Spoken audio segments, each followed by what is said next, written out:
Baik, Assalamualaikum warahmatullahi wabarakatuh. Perkenalkan, nama saya Muhammad Iska Setia Simonsong. Saya berasal dari budidaya ikan A.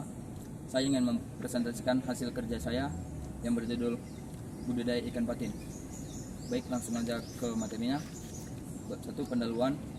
Latar belakang. Ikan patin merupakan salah satu jenis ikan tawar yang memiliki peluang ekonomi untuk dibudidayakan. Budidaya ikan patin masih perlu diperluas lagi karena pemenuhan atas permintaan ikan patin masih sangat kurang. Itu di pasarannya.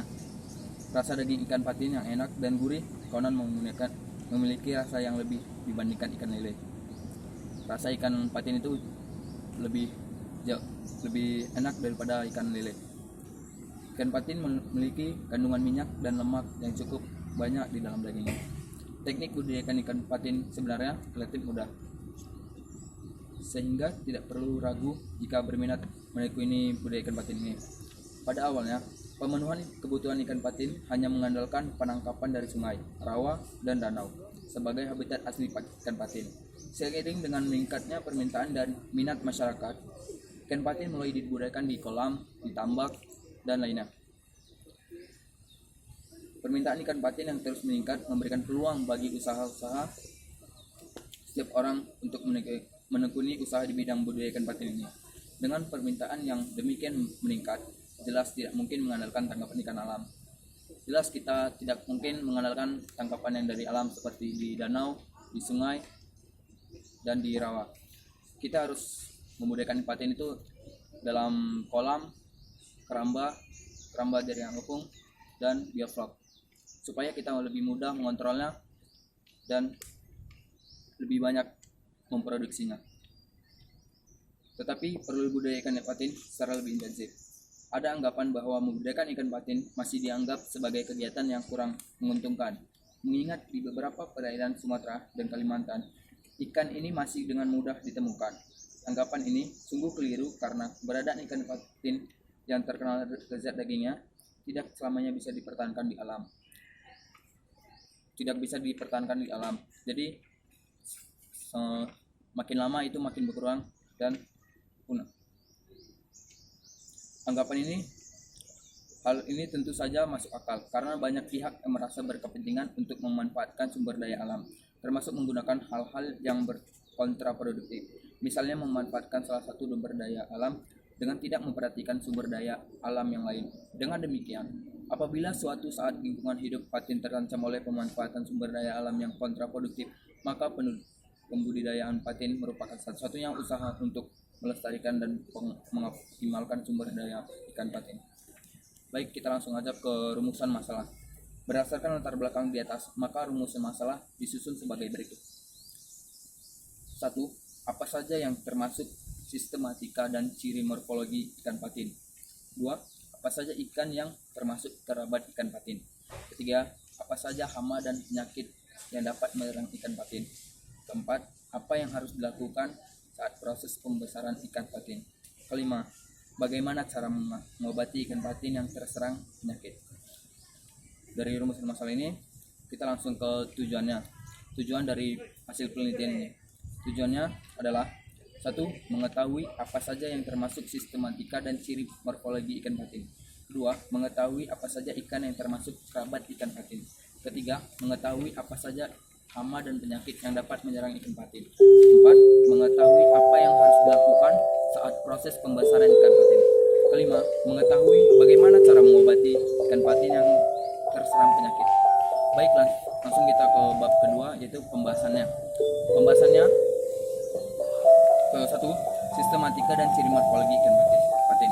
Sistematika ikan patin adalah ordonya Ostariophysi, subordo Siluriida, famili Pangasidae, genus Pangasius, spesies Pangasius hambuch. Nama Inggris catfish, nama lokal ikan patin. Ikan patin memiliki badan memanjang warna putih seperti perak dengan punggung berwarna kebiru-biruan. Panjang tubuhnya bisa mencapai 120 cm atau 1,2 meter. Suatu ukuran yang cukup besar untuk ukuran ikan air tawar domestik. Kepala ikan patin relatif kecil dengan mulut yang terletak di ujung kepala agak di sebelah bawah. Hal ini merupakan ciri khas golongan catfish atau lele. Pada sudut mulutnya terdapat 2 pasang kumis pendek yang berfungsi sebagai peraba. Sirip punggungnya memiliki sebuah jari-jari keras yang berubah menjadi patil yang bergerigi dan besar di sebelah belakangnya. Sementara itu, jari-jari lunak sirip punggung terdapat 6 atau 7 buah. Jadi, siripnya ini berbahaya karena dia tajam dan sakit apabila kita terkena durinya. Kerabat ikan patin. Kerabat ikan patin yang ada di Indonesia umumnya memiliki ciri-ciri keluarga Pangasidae, yaitu bentuk badan yang sedikit memipih, tidak bersisik atau sisiknya halus sekali, hampir tidak kelihatan. Mulutnya kecil dengan 2-4 pasang sumur peraba. Singit dubura panjangnya dimulai dari belakang dubur hingga sampai pangkal ekornya. Konon, kerabat ikan patin di Indonesia terdapat cukup banyak. Di antaranya Pangasius polyphyllodon, ikan juaro, Pangasius macrorema, ikan riu, lancing, dan lain-lainnya. Baik, kita langsung ke hama dan penyakit yang dapat menyerang ikan patin. Selama proses budaya ikan patin, dari pemilihan sampai usia pembesaran tidak luput dari gangguan hama dan penyakit. Hama pada pemilihan ikan patin pada hakikatnya adalah predator, yakni makhluk hidup yang menyerang dan memangsa ikan patin. Sementara penyakitnya adalah gangguan kesehatan. Jadi hama itu disebabkan faktor predator makhluk hidupnya seperti manusia, seperti hewan, dan lain-lainnya. Kalau dia penyakit disebabkan oleh bakteri atau virus. Hamanya itu bersifat sebagai predator yang memangsa. Pada budaya ikan patin, kemungkinan serangan hama lebih banyak dialami pada usaha pembesaran. Sebab usaha pembesaran ikan patin semuanya berlangsung di alam terbuka. Sementara kegiatan pembenihan dilakukan di kolam atau bak tertutup. Pada pembesaran ikan patin di Jalak Apung, hama yang mungkin menyerang adalah belinsang, kura-kura, biawak, ular air, dan burung. Pada pembesaran ikan patin di Jalak Apung di Sungai Musi, Palembang, pernah dilaporkan adanya hama berupa ikan buntal yang merusak jala kemudian menyusup ke dalam dan memangsa ikan patin tersebut. Hama lainnya berupa ikan liar pemangsa, udang, dan seluang. Ikan-ikan kecil yang masuk ke dalam wadah budaya juga akan mengganggu ikan patin tersebut. Meskipun bukan hama, tapi ikan-ikan kecil tersebut menjadi pesaing bagi ikan patin dalam hal mencari ikan ataupun memperoleh oksigen. Penyakitnya itu penyakit non-infeksi. Penyakit non-infeksi adalah penyakit yang timbul akibat adanya gangguan faktor yang bukan patogen. Penyakit non-infeksi yang ditemukan adalah keracunan dan kekurangan gizi. Keracunan dalam ikan patin dan kekurangan gizi pada ikan patin.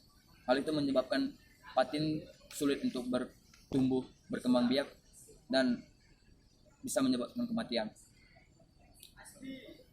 Keracunannya karena pencemaran lingkungan perairan dan mungkin karena pemberian pakan yang sudah berjamur atau berkuman. Sementara pada kasus kurang gizi umumnya disebabkan oleh pemberian pakan secara serampangan, kurang bermutu, dan kurang bergizi.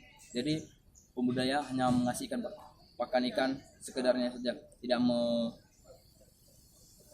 memikirkan kualitas dan gizinya.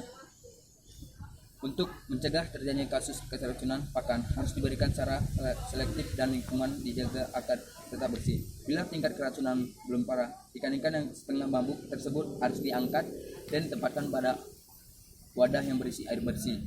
Jadi kita mengangkat yang ikan patin yang sudah keracunan atau mabuk-mabuk setengah mabuk, kita angkat lalu kita taruh ke wadah yang berisi air bersih.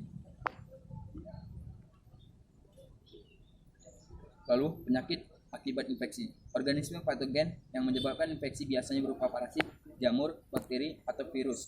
Berikut adalah beberapa jenis penyakit akibat infeksi pada ikan.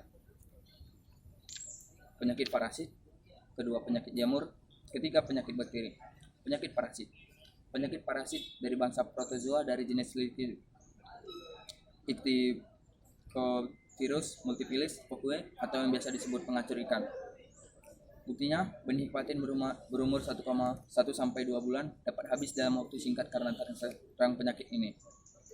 Organisme ini menempel pada tubuh ikan secara bergerombolan sampai ratusan jumlahnya, sehingga akan terlihat bintik putih tempat yang paling disukainya yaitu di lendir.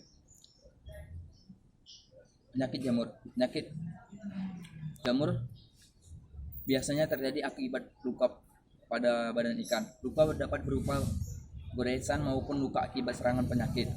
Penyebabnya adalah Saprolegnia sp dan Aquila sp. Pada kondisi perairan yang jelek, kemungkinan patin terserang jamur lebih besar. Jadi kalau kualitas airnya jelek atau tidak bagus, itu bisa menyebabkan patin ini terkena jamur. Penyakit bakteri. Penyakit bakteri yang mungkin menyerang ikan patin adalah penyakit bakteri yang juga biasa menyerang ikan-ikan air tawar jenis lainnya, yaitu Aeromonas sp dan Phasiumydes sp. Ikan yang terkena bakteri mengalami pendarahan pada bagian tubuh, terutama bagian dada, perut, dan pangkal siripnya. Selaput lendir rusak dan lendir pada tubuh berkurang. Gejala ini dapat diketahui bila ikan diraba, tubuhnya akan terasa kasar. Dia tidak ada lagi lendirnya. Ikan patin yang terserang bakteri menjadi lemah dan sering muncul ke permukaan air. Dan biasanya ikan patin dia di bagian tengah air atau di bagian daratnya. Pembesaran ikan patin. Hal-hal yang disiapkan adalah persiapan kolam, pengapuran dan pemupukan, pengisian air, penebaran ikan, pemberian pakan tambahan, dan terakhir panen. Masuk langsung ke kita cara mengobati ikan patin yang terserang penyakit parasit. Cara mudahnya yaitu dengan menggunakan metilene blue atau metil biru yang tersedia di apotek atau toko obat. Caranya, dibuat larutan metil tersebut dengan konsentrasi 1 gram metil biru dalam 100 cc air. Ikan patin yang sakit dimasukkan dalam bak yang berisi air bersih, kemudian di dalamnya diberikan larutan tersebut. Ikan dibiarkan selama 24 jam agar ikan yang sakit benar-benar sembuh dan terbebas dari parasit. Pengobatan dilakukan berulang-ulang selama 3 kali dengan selang waktu sehari. Penyakit jamur. Obat yang digunakan adalah Malathion green oxalate. Jumlahnya sejumlah 2-3 gram meter kubik air atau 1 liter selama 30 menit. Caranya, ikan patin yang sakit dimasukkan dalam wadah yang telah diisi air bersih yang sudah campur larutan tersebut. Pengobatan diulang sampai 3 hari berturut-turut. Penyakit bakteri. Karena penyakit ini mudah tersebar atau menular, maka kita harus memusnahkan bakterinya. Sementara ikan yang terinfeksi tetapi belum parah, permukaan tubuh masih cukup berlendir, bisa dicoba beberapa cara pengobatan. Misalkan dengan merendam ikan dalam larutan kalium 10-20 ppm selama 30-60 menit. Merendam ikan dalam larutan dalam nitrofuran 5-10 ppm selama 12-24 jam. Atau merendam ikan dalam larutan oksitetraxilin 5 ppm selama 24 jam. Cara lain yang lebih praktis dalam pengobatan penyakit bakteri adalah melalui makanan. Makanan ikan patin yang akan diberikan dicampur dulu dengan solomromicetin 1-2 gram untuk setiap 1 kg-nya atau kg pelet. Hal yang harus diperhatikan adalah tetap menjaga kualitas air agar selalu bersih dengan kehidupan yang ideal bagi ikan patin. Terakhirnya, bab 3 penutup. Kesimpulan, ikan patin memiliki badan memanjang berwarna putih seperti perak dengan punggung berwarna kebiru-biruan. Panjang tubuhnya bisa mencapai 1,2 meter atau 120 cm. Kepala ikan patin tersebut relatif kecil dengan mulut terletak di ujung bagian kepala, agak di bagian bawah. Pada sudut mulutnya terdapat 2 pasang kumis pendek fungsinya sebagai peraba. Hama dan pemeliharaan ikan patin adalah predator. Cara lain yang digunakan untuk mengobati penyakit white spot adalah dengan menggunakan metil biru, buatan larutan metil biru dengan konsentrasi 1 gram dalam 100 cc air. Larutan kalium permanganate atau PK 10-20 ppm selama 30-60 menit. Merendam ikan dalam larutan nitrofuran 5-10 ppm selama 12-24 jam. Atau merendam ikan dalam larutan oksitetraxilin 5 ppm selama 24 jam. Dan sarannya, Sebaiknya kegiatan pembudayaan ikan patin ini dapat lebih ditingkatkan baik itu di bidang pembinian maupun pembesarannya agar produksi ikan patin ini terus meningkat dan dapat memenuhi permintaan pasar lokal maupun internasional. Selain itu, juga sebagai cara untuk melestarikan populasi ikan patin yang semakin hari semakin sedikit jumlahnya di alam bebas. Baik, sekian presentasi dari saya. Bila ada kata atau yang kurang sopan, saya minta maaf. Saya akhiri dengan Assalamualaikum warahmatullahi wabarakatuh.